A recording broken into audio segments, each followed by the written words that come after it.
we'll guide you through how to edit in Google Docs. If you find this helpful, consider subscribing and liking the video. First, open your web browser and go to Google Docs by visiting docs.google.com. Once you're there, you can either open an existing document from your list by clicking on its title, or create a new one by clicking on the blank document option.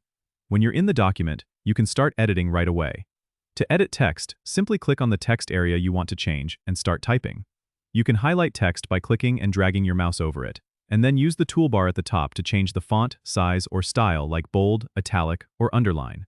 If you want to add comments or suggestions, you can click on the comment icon in the toolbar, or use the shortcut Ctrl+Alt+M on Windows, or Command+Option+M on Mac.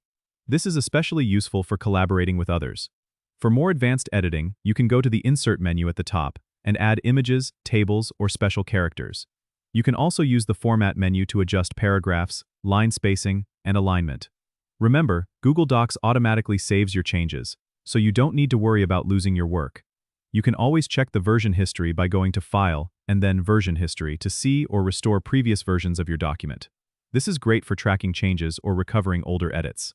Don't forget to subscribe and comment if this helped you out.